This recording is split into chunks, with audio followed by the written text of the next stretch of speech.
This is the director, Wendy. This is my uncle, Dr. Gordon. How do you do?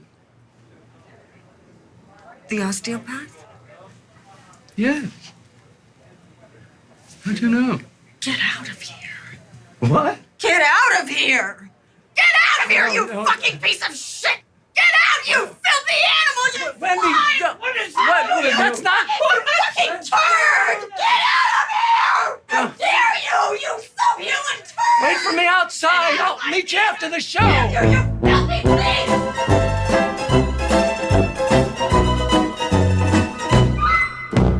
Life is very precarious, so let's have fun. And here we are. We're going to start the next episode. We're starting with that, and I insist. Life is very precarious, so let's have fun.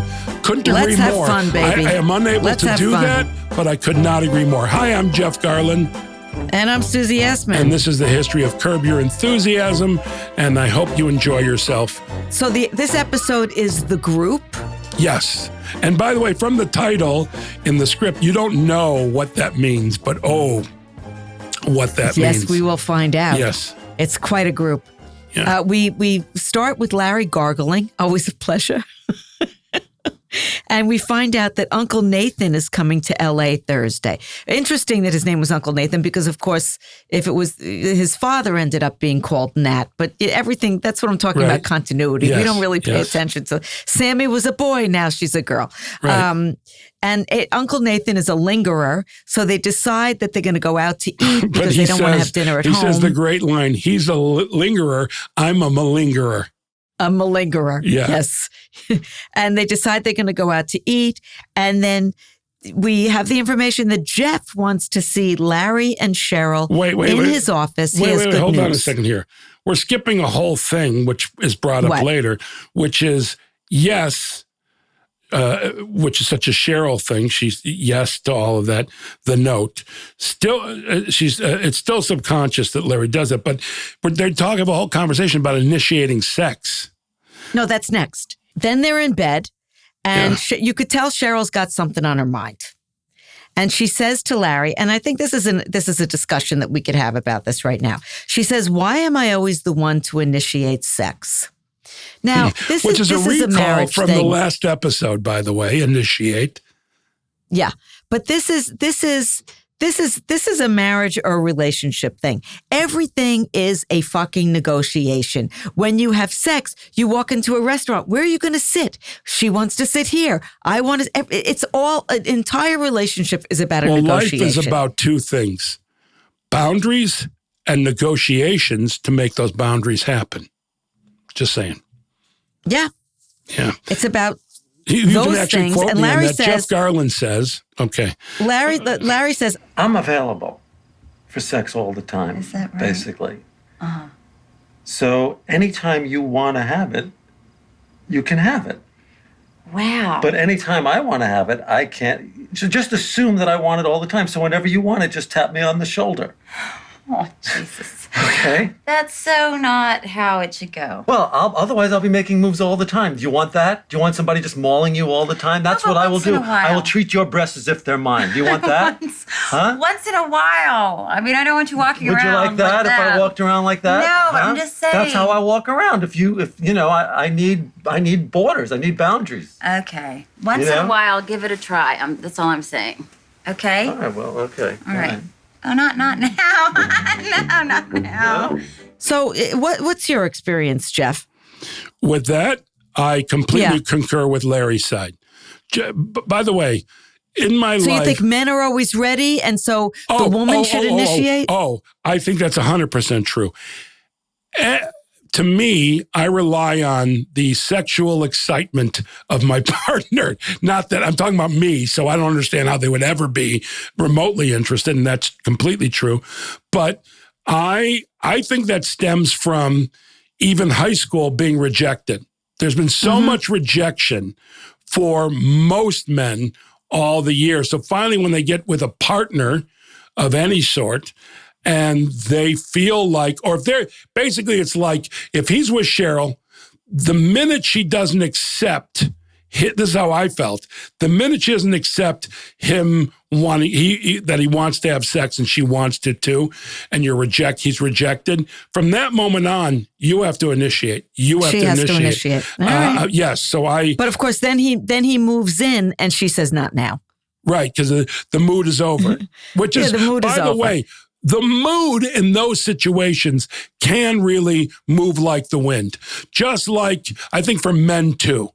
The littlest thing can make us go, nah, feels forced. Nah, Well, you got to be in the mood. Yeah, but she was just in the mood. So it's one of those wind, knocks it off. All right, so they go through the negotiation with the sex, and it lays that all out. Larry's always available, etc. And then they go to see you in your office. Hold on, there's a key thing here. Cheryl is kind of negative about me in their life. But what's interesting about that is that was the only note that we got from HBO was we noticed in the first episode or whatever that there's no conflict between Cheryl and Jeff. We discussed this already. No, I know that. But the point is, and I found this fascinating, is she's done a few references to that in episodes past leading up to this episode. And Larry did not agree with that note from HBO. And he was like, no way. But even in your subconscious, I don't care if you're Larry David down to anybody who just kicks in whenever he gets a note from a network or a studio, even Larry David subconsciously wants to please HBO. So even though he said no, and he meant no, in his subconscious, unconscious, I think, he implied that, or he didn't stop her. That's all. I thought that was really interesting. But it was actually a very small But even thing. Subtle, he didn't want that. But so it was a subtlety. It was not a big... I wasn't saying it was egregious. Yeah, it wasn't egregious. Yeah. And they go to your office and you tell her that you got a call from Wendy Prager, who's a director, and she's directing the Vagina Monologues, which I actually did off-Broadway. I remember. In real life. I know. And my sister was the producer. By the way, at this point, I want to say, because when I say Vagina Monologues, Larry laughs hysterically. And I can tell you that no comedian, I can't speak for women comedians. I call everybody a comedian. I never use that term comedian that people, which is nonsense. No, neither do I. But we've all laughed at the Vagina Monologues, and who the fuck would watch the Vagina Monologues? And yes, vaginas are interesting, as I mentioned later, but holy crap, it's just one of those things that I think, by the way, of that era and time, I would rank that as number one absurd thing that I noticed from that time. And it was Jeff, very much... Let me just correct you. Okay. It is not about vaginas. It's about women's sexuality is what it's about. And women's... Oh, my God. It's not about their vagina. Not up there talking about their pussies. By the way, what we're laughing at is not the content. It's laughing at it's the name and imagining what kind of monologue you're going to write about a vagina. You know what? I'm going to write the penis monologues. The thing that struck me about... Penis monologues, would you come? Penis monologues. No, okay. Because that's every male stand-up. All they do is penis monologues. In my lifetime. A lot of them do. Yeah, a lot of them do. A lot of them get up there and they talk about their dicks. After Richard Pryor took care of sex and stand-up, most of the sex and stand-up and anything like that. Because he did it better. He did it the best. And so after him, I never went down that path because there was a big brouhaha at the time, and this was in the year 2000 around when it came out, or maybe it came out in 99 or something. There was a big, they wouldn't mention the name of the show on network television. If somebody went on the Today Show, for example, to plug it, they wouldn't say vagina on television in those days. It was like obviously absurd, because that's the actual appropriate word for it. That's the correct word. It wasn't like the pussy monologues, which I can understand. They would not say vagina. There was a lot of a whole big brouhaha. Yeah. And what struck me as a comic, doing stand-up at the time was, I just, used the word vagina in my act multiple times. Many, many times I used it. But they were making such a big deal about the fact that this was called the Vagina Monologues, and they were using that word. And it was like, to me, it was nothing. I use that word all the time in my act. By the way, it just was absurdism to me. And by the way, how far TV has come what happened in the 50s and the early 60s? If you were a married couple, you'd still sleep in Couldn't be separate pregnant. beds. No, you couldn't And you sleep couldn't in the be same bed. That's right. So anyway, I did the Vagina Monologues. When I did the Vagina Monologues, I did it. It's 3 women sitting up on a stage on stools, and you have the script in front of you. And I did it with Donna Hanover, who was at the time Rudy Giuliani's wife. Right. And he was mayor at the time. This is 2001. And Robin Givens, who had been Mike Tyson's wife. Yes. So it was an interesting evening. So then Jeff then tells Cheryl that Wendy Prager, the director, saw Cheryl in something and she wants her to do the job in the Vagina Monologues. And Cheryl's thrilled. She's just being given this part, and it's opening in a week. And Jeff hands her the script, and Larry then Cheryl wants to get Jeff something, and Larry says, maybe get him a bottle of scotch. And then when they leave Jeff's office, they run into Lucy, who was clearly an ex of Larry. Now, I'm going to tell you, as a wife, as a girlfriend, as whatever, when you run into an ex, you always know it's an ex. They could be completely hi and acting like they don't even know each other. You always know it's an ex. I can't even bring up an ex because it's an irritant. I can't even talk about somebody, even if there was a fact that I thought was interesting. No. That's right. And you know what happens? Your back goes up the minute you hear about that ex. And Cheryl clearly, and this woman's wearing low cut and she's got, big boobs hanging out. And Cheryl clearly gets a sense of what's going on here. I had the exact same moment. Not the exact same. I had split up with my ex and I went on a first date, which took me for fucking ever to do.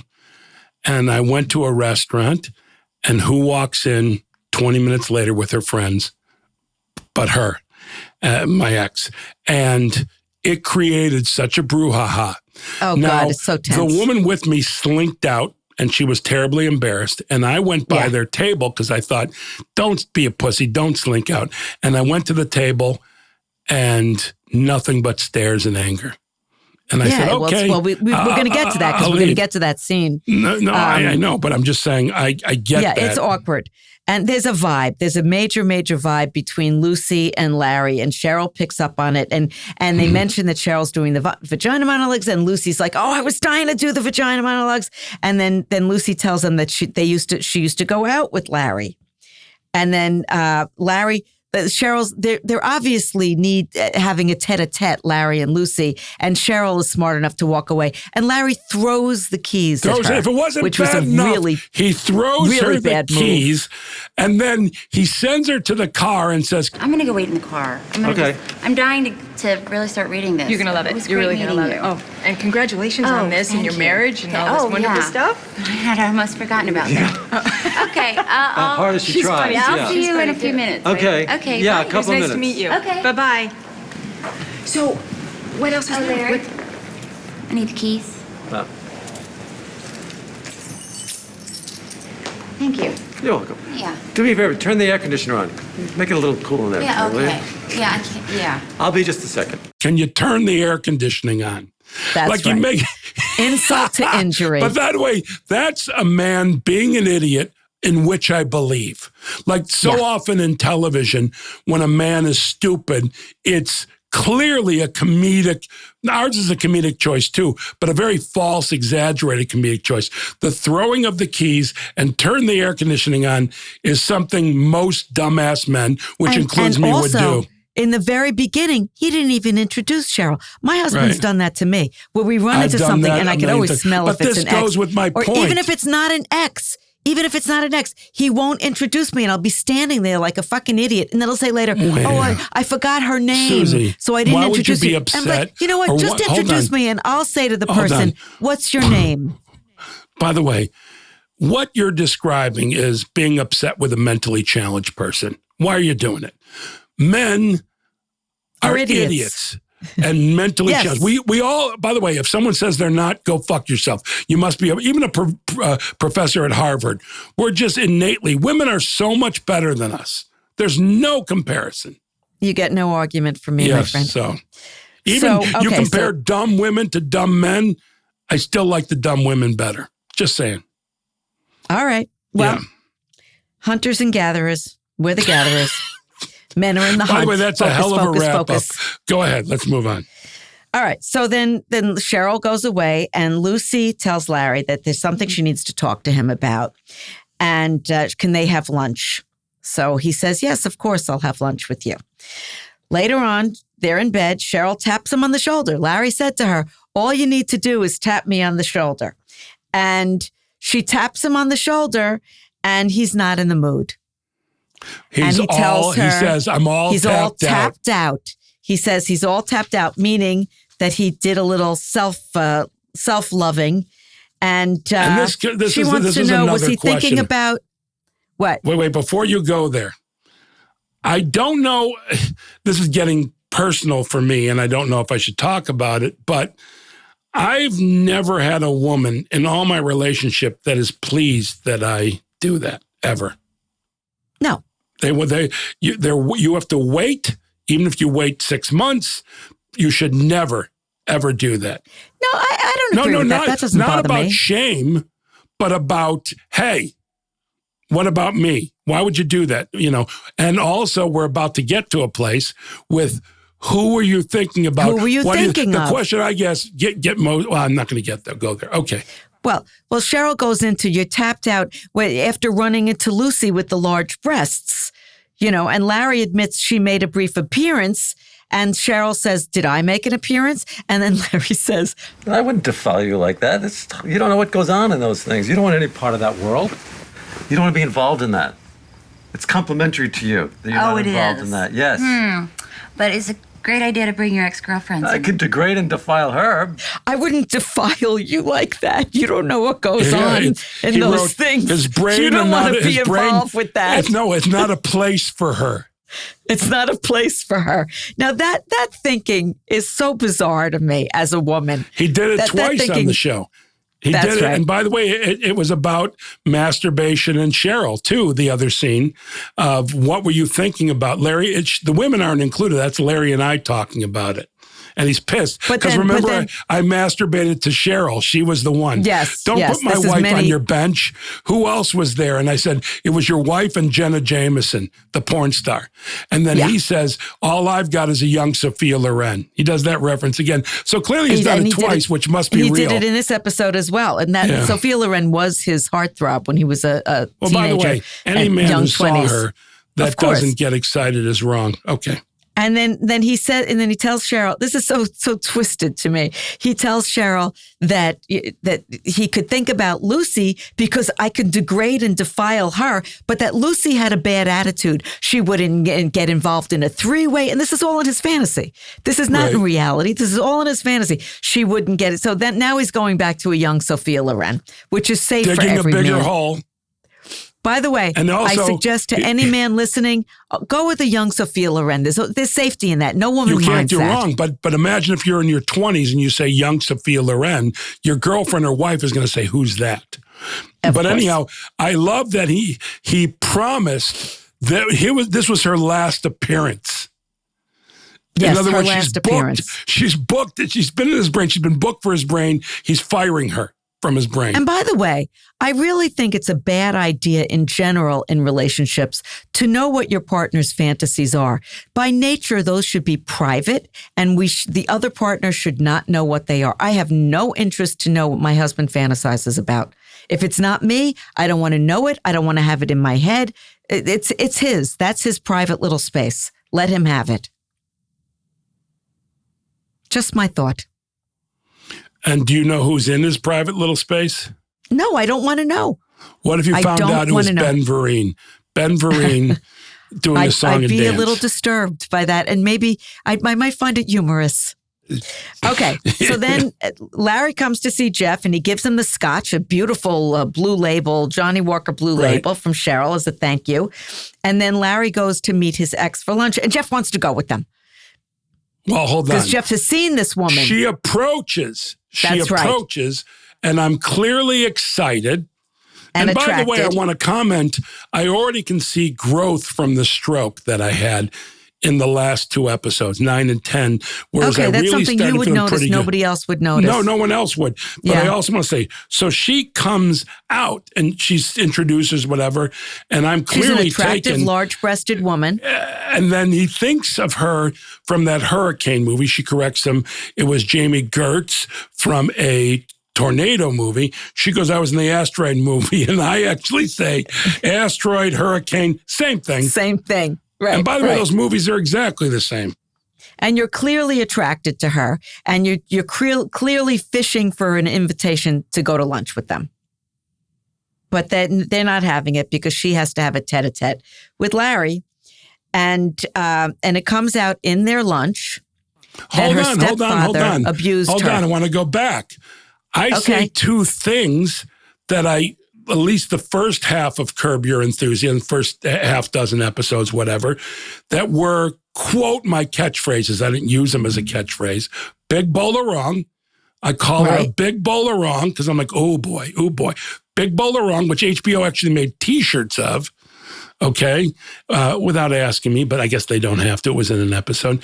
And then I say, as I'm walking away, good night, nurse. Nurse. Which he actually used in an episode. So those were 2 things I said all the time. And that's the first time I said them.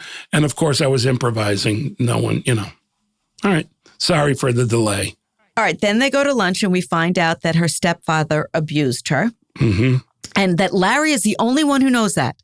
Larry's the only one she told. Which, by the way, sometimes with women from my past, they tell me, remember, by the way, I don't know if it's very common, but I've been told from somebody that I would never imagine them saying this to me, you're the only one I ever told. I find that unusual. It's I not find it unusual extremely to be unusual loved that by Larry anyone. David would be the only one she would have told. By the way, that on the other hand is something complete. He was so understanding and respected her. Yes. But he does then question her, does a stepfather qualify as incest? Which, by the way, to me is the funniest moment in the episode. Because she mentions that she wants to go to an incest survivor group and she asks Larry to go with her. And of course, Larry's looking for an out. So he says, does a stepfather qualify as incest? He's trying to figure out a way. Which is hilarious. And at that moment, Cheryl and her friend Nancy walk into the restaurant. At that exact moment. So it kind of saves him, but makes things worse. Extremely awkward, as you were just saying, happened to you. Yeah. He invites them to sit, but they don't want to sit. And you see Cheryl's face, and she's not the same accepting Cheryl in this episode as she was in the last. She's kind of had it with him, and that's because there's another woman involved, and that's always the thing. But by the way, she covers it, but we see it. So we still haven't seen her explode in any way that you have or any woman that I've been with has. Whereas she's hiding it. She's being very poised. It's kind of wonderful. But she's seething. She's seething. Well, no. We know that as an audience. But again, that's her in a horrible situation, still being calm. And then Larry's in the car. And then Jeff, the dog that he is, runs over and wants to know, is she married, and wants her number about Lucy. Right. Right? And this is the first time we see that he's a real Lothario, a real pig. We assume he's, and by the way, this episode, a lot of fat references. You're not even in it. There are, I think, 3 fat, like when I ran up to him in that scene, he says something that he would have cut out at this, well, obviously now, because I'm fat, but I'm not fat. There's a difference. You're not fat, you're big. I'm a large man. Anyhow, you're a large man. But I'm not strapping. I'm large, but I'm not strapping. Would have loved to have been strapping. I'm not strapping. Anyhow, as I'm running over, he goes, "Hey, fat boy." Yeah, right there. I did notice No, and there's that. another time, I don't think I can't remember, but it happens there was something again. else. I noticed it as well. Yeah. All right, so I want to know, but it's the first time we really see that I'm a pig. That, yes, you're tough, but my reaction to that is to be a pig.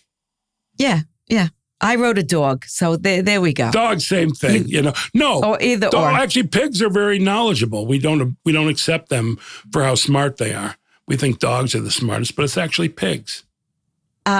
Did you know that? Did you think I'm making that up? Did you know that? No, I know that. I know pigs are quite smart, but there's a lot of smart dogs too. You had border collies. You know how smart they are. Yes, but pigs. I'm here for the pigs. I'm representing pigs.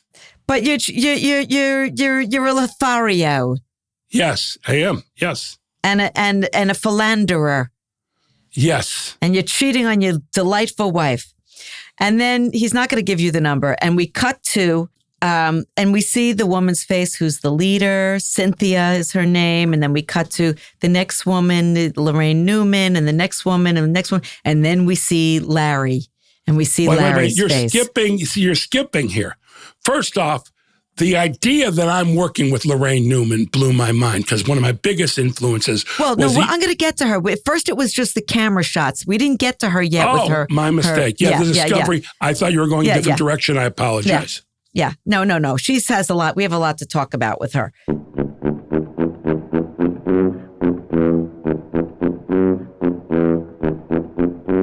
Okay, we're here with the legend, Laraine Newman. Oh, yes, and Lorraine, we've already done this isn't episode. It funny when people call you a legend? You're the last person to think of yourself as a legend. That is so true, Jeff. I know. And you've been talking to my therapist. Well, by the way, of all the people call me a legend, and I'm like, who are you talking to? Is there a mistake in identification? Legend, me? What are you talking about? So, Lorraine, we already recorded this, did this episode, so we're going to insert you in some fashion. Who knows where she'll be inserted? So this, and as you know, this was done, what was this, 2000, 2001? Yes, 2000.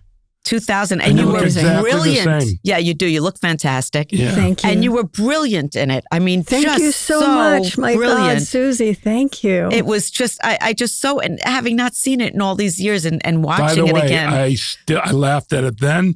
I laugh at your performance now. The pure joy on your face at horrible things is hilarious. What do you remember? What are your memories of it? Well, first of all, the idea that you had to audition for Curb was interesting. And I thought I was auditioning for the part that Cynthia Seghetti eventually did. So which part was that? She was the moderator of the incest survivor group. So I was all ready to do that. And then they said, no, we want you to be a survivor. So I said, let me go out of the room and think about that. So I was thinking about a meeting that I had stumbled into in Japan. And it was actually an Al-Anon meeting, but the sharing was so horrifying. So was it in Japanese? No, these were English-speaking people. Okay. Some girl talking about a repressed memory about her parents being in a sex cult. Just, anyway. Oh, my. It was horrifying. So that's kind of what I was armed with, even though I didn't talk about that. And I went in and it worked out great. It's just so fun to just have who your character is and what's going on. It's just so fun to improvise with that. Yeah. We know. Yes, exactly. So I also remember that we actually shot it at the Hollywood Roosevelt Hotel, which was pretty fun. And I do remember at the end when they were trying to do the setup for me and Alan, what is his last name? The fellow that played the uncle. Who played the uncle. Yeah, set up for Alan, us. Well, he's a brilliant character. I know, we mentioned it before. By the way, yeah, we mentioned it, but he's really in every 70s highfalutin movie. Like the great movies of the 70s, that dude plays a part in. Yeah, he was kind of cool to be around. Not as cool as you. I wasn't, I was in awe of you back then because... What? No, hold on. You have to understand, when SNL came on the air, I believe 75? Yes. Was this it? Okay. Yeah. I was 12, 13 years old, watching in a rented apartment in Florida. We had just moved from Chicago to Florida. My parents went out. I'm obviously old enough to watch my brother. He's asleep. And I remember so clearly watching it on a small TV in our kitchen and thinking to myself, oh my God, the only thing I saw... Well, there wasn't anything like that before. No, but not only that, the only other thing that I was influenced by around the same time, there were two other things. Python and SCTV. Oh, yeah. So this was like way more accessible than those, not commercial in any way. I mean, now it would be performance art. What they were doing, people would be very confused by it. It's so sad now. But I remember watching it just like, wow. And I remembered everything you did. So when I got a chance to work with you, and you were a big bowl of a doll and so fucking great, forget this, didn't disappoint. You exceeded. And I already thought high level for you. Even when we were shooting it, I had to control myself from laughing. Oh, you're kidding. Well, you were so supportive and so sweet. And, I didn't know anybody, You didn't know Larry? I did not know Larry. And I never expected him to be so lovely and kind. And people are always surprised by that. Yeah. And such a good audience, It was just a completely supportive set. And I so appreciated that. And the improvising was so easy. Yeah. That's the best improvising. When you do it, it doesn't look like you're putting any work to it. And the way, I'm telling you, you played every horrible thing you were saying with a slight grin, which made it insane. Especially, first off, I told you a million times. Yeah, but I told you a million times then. I don't know if I fed this word to you. I don't remember if I did or not. Ambrosia. It's very up my alley to find a word interesting. But whether I did or I didn't doesn't matter. You took that for such a ride. And when you said it in that scene, oh my God. And then in a later scene, to say that your uncles invited you in and you're talking about the ambrosia as they're abusing you. Yeah. Oh my God. That was a thing of brilliance. Where the fuck did that come from? It was a fine line to walk. Yeah, it is though. But you walked it because you were completely in character. And I mean, I think if you know how to improvise, Curb is so easy to do because the story is so set up. Yes. So if you're an improviser, it's just a thing of joy. If you're not an improviser, it's hard. Well, I must say, everybody he's had on has been fantastic. I think we cut around them. Okay. Lorraine, what was your improv background? Well, I started taking improv when I was 16. And so I did it in high school as well. This was an outside class. And then I was in Paris. I studied mime with Marcel Marceau. Oh, really? And I came back and that's not going to be let go. What am I going to do with that? Okay, let's take a step back. Hold on a second. I don't let things pass. All right. You went to Paris and studied mime with Marcel Marceau. The only people that we know as mimes outside of him are Shields and Yarnell. They don't count. He was the only guy that you'd watch in awe. How is he doing that? It was a thing of beauty. It was like a dance almost. Well, that's how I responded. I saw him when I was 16 at Royce Hall, and I went, I don't know what gave me the balls to do this, but I went backstage and asked him if he could recommend a teacher in L.A., and that's the teacher I went to, not knowing that aside from teaching mime, they were also teaching improvisation. So that's when I started. And then when I came back to LA, I saw people like Shields and Yarnell, and mime had become cute. Yeah. Yes, and I don't like that. It wasn't, it was whimsical. What are the two worst things in comedy? Cute and clever. They're the death of comedy. So then you went to Paris, you studied there, and then what? And I came back, and I just was aimless. A friend of mine asked me to be his audition partner for Cal Arts. So I did that, and then they offered me a spot there in a theater school. So a quick question here, because I interrupt because I'm curious. Go ahead. So I don't interrupt to be clever or cute.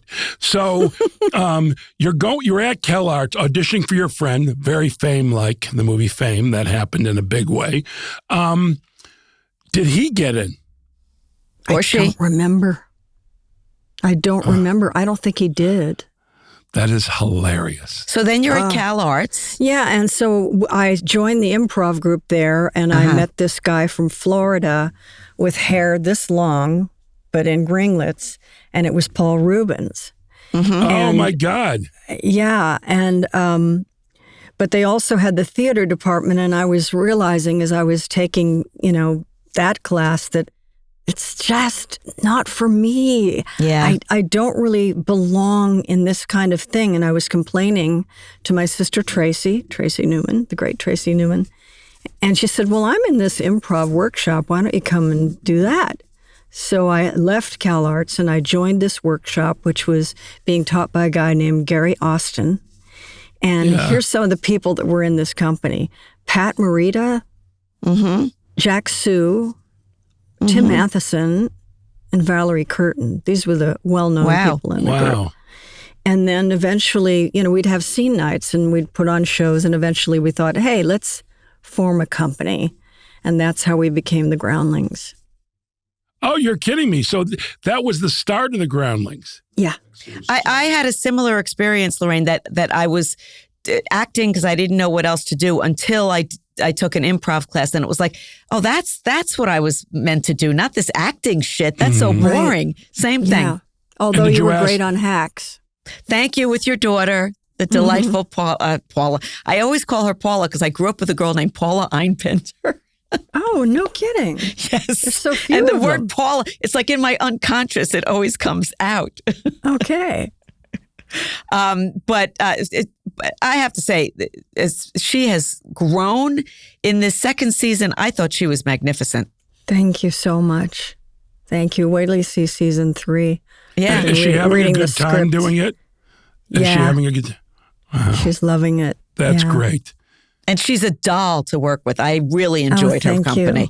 There's so much downtime. You better like who you're hanging out with at, a craft service. So let me get this straight. You and Jane Curtin were in a group that started the Groundlings? No, Valerie Curtin, Jane's cousin. Oh, right. I know who Valerie Curtin is. Yeah, but I know who Valerie Curtin is. Valerie Curtin's been very funny in a lot of movies. Yeah. So how did SNL discover you? Well, Lorne Michaels was producing a Lily Tomlin special, so he and Lily came to see our show. And they hired me from that. So I actually had worked with Lorne before SNL. But that was a great experience. And Lily was magnificent. Yeah, and I met some people that were eventually writers on SNL. Wow.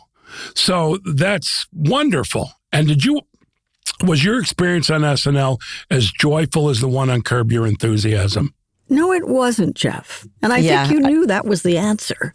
But, No, I did, but I didn't. You know what I'm saying? Yeah. Well, in retrospect, here's a really important good thing about that show is that there were no cliques and nobody ganged up on anybody, which can often happen in theater groups. But because we come from a cooperative art form, which is improv, everybody liked each other, So while I may have suffered tremendous jealousy with people getting more airtime, I didn't resent them. I still liked resented them. the powers that be that were giving them the airtime. Well, there were so many factors, I mean, some people just, are more appealing to the audience. What are you going to do? Hold on, let's take a step back on that. I don't remember any moments where I rolled my eyes when you were on screen. I beamed when you were on screen. I'm not suggesting that. No. But I know you're not. But I'm also saying that I never thought to myself, oh, there's not enough of Lorraine. I didn't think that about anybody. You would notice whether, I would notice if it was criminal. Do you know what I mean? Like, what the fuck are they doing? But to me, I was so happy when I saw you, and everything you did was gold. Lorraine, how many seasons were you on? Sure. God. Well, the original cast, with the exception of Danny and John and Chevy, were on for 5 years. That was a good run. Yeah. And Bill Murray came on season 2? That's right. Yeah. And to be on an iconic show like that is, it was culture changing. I know. Well, also seeing what's going on with the Groundlings too, and how they pretty much became the farm team for SNL. At the time when I was doing the show, nobody had heard of it. And Danny and John would tease me all the time and say, hey, what's that group you're in, the Groundhogs? I was like, no. So I'm so glad that they've really, prevailed and are going strong. And a lot of groundlings come on Curb because they're improvers. Yeah. And so we've used right. a lot. I mean, Cheryl was a groundling. Yeah, she actually taught at the Groundlings too. Yeah. But I didn't know that. We would take people from the Groundlings who nobody had ever seen before or heard of. No, that was... by the way, you know what's really funny is people now, when I tell them how revolutionary the original Saturday Night Live is, when I say it's the younger people, they say, you're just saying that because you're old. No, I'm saying it because it's a fact. Yeah. Is there a better jazz musician than Miles Davis or John Coltrane now? They came out in the 50s, so don't tell me it's an old person's game to say that. Although, it's a fact. The old people would say that to us about your show of shows, but they were right. It was revolutionary when it came out, Yes. Well, but they've always had great writers and great casts. So from what I've observed and what I believe to be true, is that the best cast was the cast that was on when you were 12 or 13 in your formative years, because there have been so many good 12, casts. 13. By the way, no exaggeration. At summer camp, we'd put on a show, and all we did was reenact Saturday Night Live scenes for the whole show. Oh my God, I would and give to needless to see say, that. I put the show together, and we did everything from Weekend Update to, all the stuff, which I used to love when, what's his name? He wrote The Graduate. Buck Henry. Buck Henry. That scene with you as his niece or the Uncle Roy? baby voice. Yeah, Uncle Roy. Oh, my God. Utter filth, I tell you. Utter filth. It's just so funny. And then, of course, you did the Coneheads. I mean, you did a bunch of stuff there. So I'm just telling you, you've brought me a lot of joy. And I thank you for that. So and happy to you hear brought that, us a lot of joy on Curb also, Lorraine. Oh, You did. thank you. Go watch it again. You'll be delighted. And by the way, I have a bonus question that is really from left field. Did you date Andrew Gold? Yes, I did. And I was a huge Andrew Gold Who's fan. Andrew Gold? Tell Andrew me. Gold was the keyboard player, I believe, for Linda Ronstadt. That's With the right. guys from the Eagles. But he had this beautiful solo career. He was kind of like Nielsen. Uh-huh. And He wrote "Thank You for Being a Friend." yeah, for the thing. But what was the song was he wrote for you? Boy. Lonely Boy's Never great. Let Her Slip Away. Never let her slip away. And I didn't know that for a fact, that I never asked you when you did the show. But I was like, I wonder if that's true. All right, there you go. And he passed away way too young. Thank you so much for being with us, Hold on, Lorraine. she's She's got something to say. Go ahead. No, I was just going to say, if you're interested in the other musicians I dated, you can listen to my memoir on Audible. Okay. What's the name of it? on What's the name of Audible. it? I will. It's called "May You Live in Interesting Times." As you did. It's a history of like the beginning of the Comedy Store and the beginning of the Groundlings and, growing up in L.A. By I'm the going to way, download it today. All the things that you were involved in were one of the big reasons I went. I was always into comedy, and I love comedy with a passion. But it's one of the reasons that I took seriously my journey to becoming today, where we don't live in interesting times. Well, I disagree with that, Jeff. We live in overwhelming times. I think pretty much most times are interesting. It's your perspective on it. Well, my perspective is this is overwhelming and I don't like it. Okay. All right. I disagree. Thanks, you guys. Yes. Thanks for having me. Take Bye. care. Bye. Thank you so much.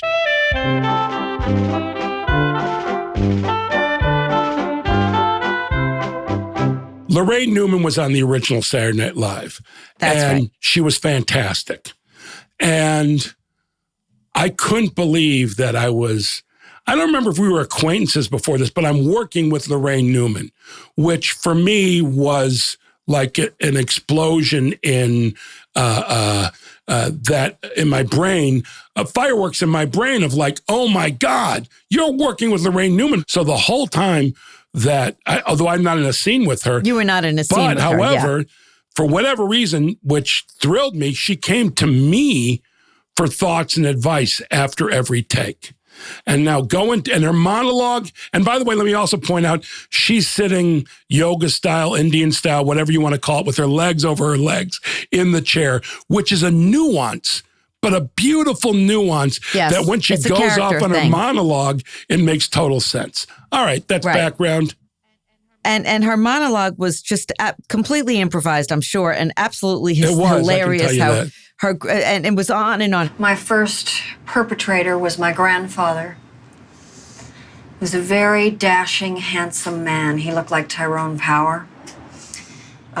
He would come into my room wearing a mask, and we would play Zorro and Consuelo, and he would make a Z on my tummy with a feather, and then later with his sword. The next incident was at a family reunion up at our house in Castaic. They had laid out platters of great food, one of which was my favorite dish, ambrosia, that fruit salad with the marshmallows and the coconut and the cherries. And my Uncle Pete on my father's side and my Uncle Ned on my mother's side approached me and told me that they could help me with the recipe and teach me how to make it. So they took me into the house, into a back bedroom, and became overly avuncular. Her grandfather fucked her, and they used to make her play Zorro and Consuelo, and then her Uncle Pete and her Uncle Ned. And by the way with she's the telling ambrosia.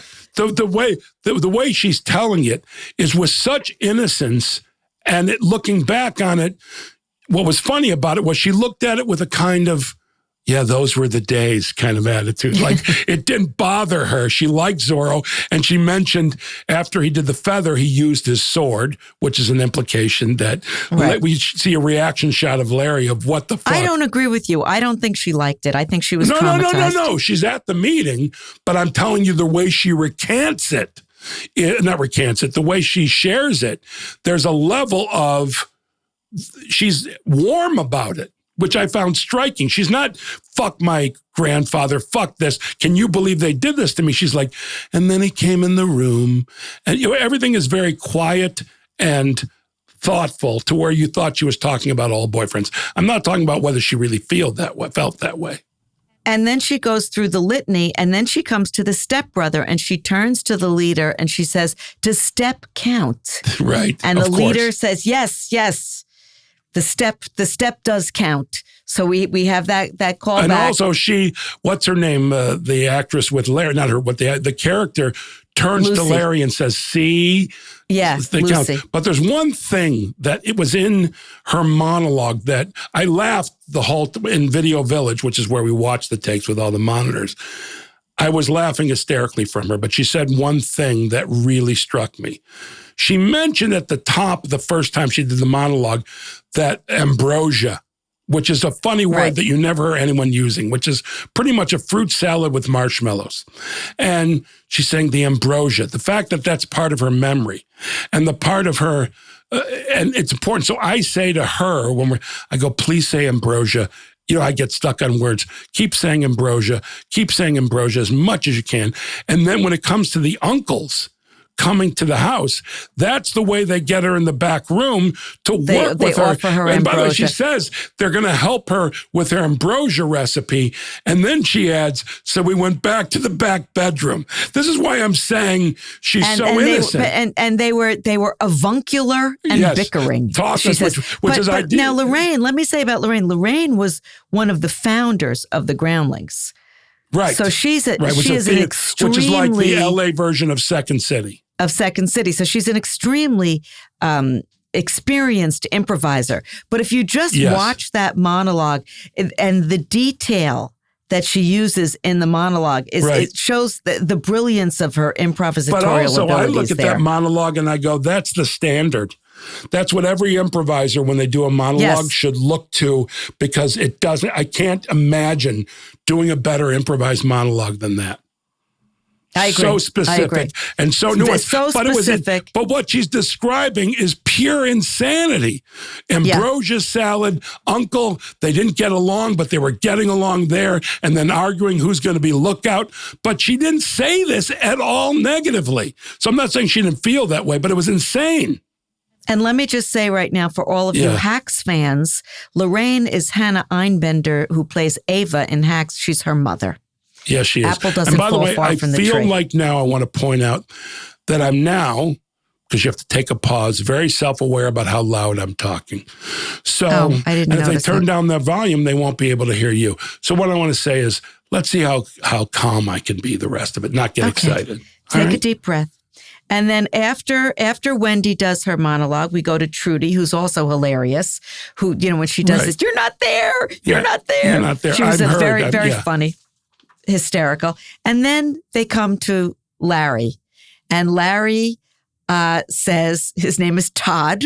Wait. The setup for this, though, is yes, everything that's occurred before, but in that moment, when they come to him and ask him to share, there's a good 20 seconds of him in terror. What am I going to talk about? So when he opens up with, I'm Larry and I'm incest survivor, that line... Todd, not Larry, right, Todd. And by the way, the choice of Todd is so fucking funny. I'm Todd and I'm an incest survivor. That becomes hysterical beyond belief because he set it up. Then he added the name Todd, and it's all there to laugh at.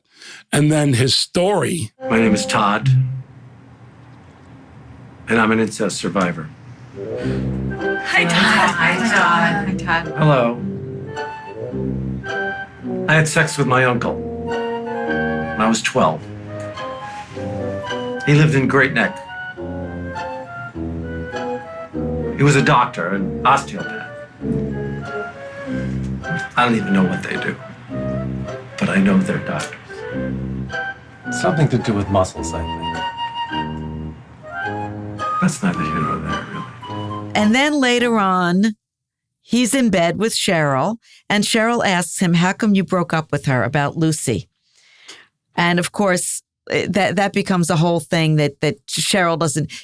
Larry says he broke up with her, and Cheryl doesn't believe it for one iota that he broke up with her and that she didn't break up with him.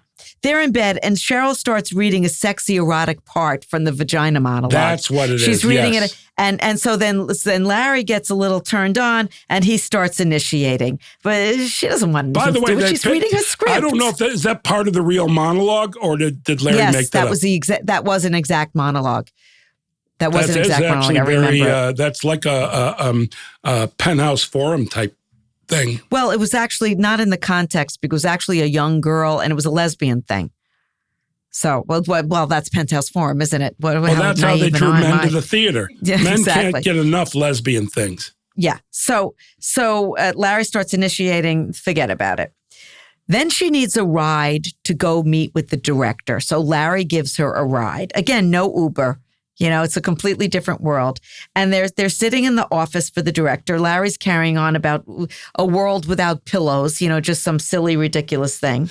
Which, by the way, I watched that and I thought, as much as the absurdism I do, and how often do I ask questions? Why leave that in? I thought that too. And not why leave that in. Who the fuck thinks of that? That's all. It could have been cut, but I also liked it. Yeah. And then the director enters, and lo and behold, who is the director but Wendy, the incest survivor, played by Laraine Newman. And she looks at Larry and she says, I saw you in a production of Company in New Oh York my gosh, years ago. You that were was sensational. Thank you. Todd, what are you doing here? It's Larry. Wait, do you guys know each other? Oh, we can't talk about it. Todd? Which is just hilarious. Which makes it all. See, everything after that is icing on the cake. Because literally, if we wanted to, we could have cut with her saying Todd. Yeah, but that was great. Now I have the teasing reading dog fancy. Now I have dog fancy. So I don't know what the hell I wrote the dog fancy too. But that's also Lorraine Newman saying we met at a newsstand and he laughed at me. That's right. That's what it is. For reading dog fancy. And then there was some reference to why he called her Todd. How he said his name was. He said that was his name. And then Cheryl obviously is very concerned. And this is when Cheryl gets confrontational. finally gets confrontational and she storms out. And I don't, No, it's wait, all wait, very confusing. you're skipping. Hold on. Larry David says sometimes he gets sick of his name. So he goes to Todd. And then he goes, I use other names like Thor and Toby. Gee, I wonder who told him to use Thor and Toby. Those are from my thing. Which whenever I see that now in the earlier stuff, it's like, oh, of course he's saying I had to have told him use Thor and Toby, which whenever he does brings great joy. And then, but also when they leave the office, she storms out. Laraine Newman says to him, you can't tell anyone about this. You know, you can't tell anyone. Anonymity. No. And then we cut to Larry telling her everything. She fucked the uncle, then the grandfather fucked her, then the stepbrother, just spilling the beans. I know I tried getting tells Larry. Her everything. I remember trying to get Larry to say the word ambrosia in his recap. Just saying. Mm-hmm. Yeah, he didn't want to. So there's one where he didn't use he's it. like, it was nothing. I would never betray you. And I understand why Cheryl's nonplussed and feels threatened in this way. And what the hell is going on? He's using a false name and the ex-girlfriend. Yeah, there's a lot going on there. And but then Cheryl calls. As should be, is very understanding. She is. That explains all of it. She calls Wendy and Cheryl, but the thing that we forgot was that Cheryl quit. When Cheryl storms out, she quits. She doesn't want to do the Vagina She says, Monologues. I can't do the show because clearly Larry, she's thinking Larry's a Lothario. Because here's two women. That's right. Yes. That's right. And when Cheryl calls Wendy, she says, well, he told me it was all about Gamblers Anonymous and that he has a gambling problem, nothing about incest, etc. But apparently the part has already been recast that quickly with Lucy Montone, courtesy of Jeff, his manager. Right. And then we cut to Jeff in the hotel room with Lucy pouring his scotch. Hold on. I had something written down that, and maybe, I don't know when this was, but somebody was asking Lorraine what she did before or something about that. And she said she appeared on the new Dark Shadows and Rock Cop. Which I don't remember that. Yeah, she's, well, of course. And I did not, I'm sure I gave, well, no, I don't know that I gave her new Dark Shadows, as I often mention Dark Shadows, but Rock Cop, I know I didn't say to her. So new Dark Shadows and Rock Cop is fucking hysterical to be on her resume. And I don't know where that came up. I forgot, but I wrote it down. So you're in a hotel room with Lucy, you pour the scotch and you say, here's to the vagina. So you got Lucy the part. She says, here's to the Vagina Monologues. And then I say, here's to the vagina. And I clearly... Once you knew that Cheryl quit, then you immediately called Lucy because you knew that was your in to many things and gave her... and by the way, my Wendy character to give her did the part. not know that she was an incest survivor. No, you didn't know that. You didn't know that. Yeah. Also, here's the bit of trivia. As far as I know, this is, because I remember it being strange when I did it, this is the first scene that we filmed that Larry David wasn't in. Can you think of one earlier that I missed? Because as I believe, because I remember feeling strange that he wasn't in this one. It stood out to me, and I didn't remember that from any past seasons. So this could very well be the first time Larry David's not on camera, which now happens a lot more often than it did then. It did then. He was in every, which is exhausting. He's still in a lot, but there are scenes where he's not in. Well, this one stood out because it was the last episode of the season before it happened where it was a scene that he wasn't in. Okay, then we cut back to their house, and Uncle Nathan arrives, who is Alan Arbus, who was formerly married to Diane Arbus. Yes, and the also photographer. Alan Arbus was in so many of my favorite 1970s films, playing a myriad of parts. He was a working character actor. He was a working character, but in great movies. Great movies. Always great. Yeah. But was married to Diane Arbus. I actually looked that up, and I didn't know that. And he describes, her name originally was Diane Schwartz, and then she married. Is that true? Uh-huh. No. Diane Arbus has a better ring to it in terms, but anyway. So Uncle Nathan enters and he describes, and of course we knew from way back in the very first scene, Uncle Nathan was coming. And now here in the very end, he finally shows up and he describes, "Oh, I'm sorry I'm late. I just saw a car accident, a jazzy woman and a big fat guy in a 57 Chevy, and they were drunk. And previously we had seen Jeff and Lucy drinking the blue label And by the way, scotch." what did Alan Arbus do you say to describe me? Extremely fat.